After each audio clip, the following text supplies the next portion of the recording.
Dans le chapitre 6 de Matthieu, je vous propose de lire les 4 premiers versets. « Gardez-vous d'accomplir vos devoirs religieux en public pour que tout le monde vous remarque. Sinon, vous ne recevrez pas de récompense de votre Père qui est dans les cieux.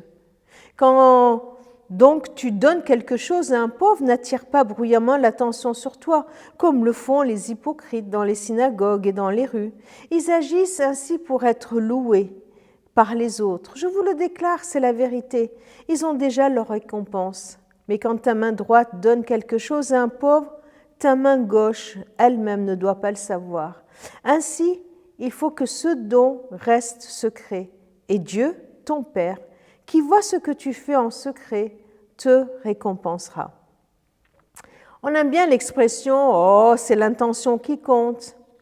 Mais elle nous pousse à nous interroger sur justement notre intention, quand nous agissons comme ceci ou comme cela. Mais attention, que cela ne devienne pas une façon d'excuser nos erreurs en disant « Oh, c'est l'intention qui compte ». Jésus, justement, interroge ici la nature de notre intention. Quand nous faisons le bien, quelle est notre intention? Est-ce pour attirer les regards sur nous? Est-ce pour recevoir les éloges, les remerciements? Ou est-ce uniquement et essentiellement pour le bien de l'autre? Un critère dans cette heure du bilan, un critère pour discerner notre intention. Sur quoi? Sur qui j'attire l'attention? Qui je mets en avant quand je donne quelque chose à un pauvre ou quand j'aide quelqu'un?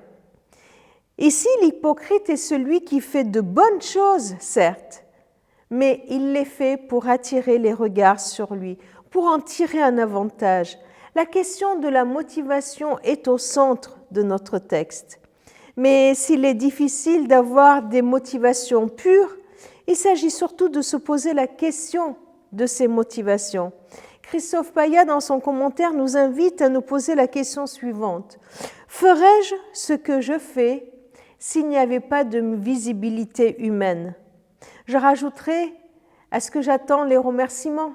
Est-ce que je suis déçu qu'on n'ait pas remarqué? Est-ce que je suis contrarié parce qu'on ne m'a pas remercié? Au milieu de toutes nos contradictions, il y a une certitude. Dieu est celui qui voit. Et même ce qui est invisible, qui est dans le secret, il le voit. De lui vient toute récompense, pas des autres, pas du regard, de l'admiration des autres, mais de Dieu qui voit et qui récompense assurément.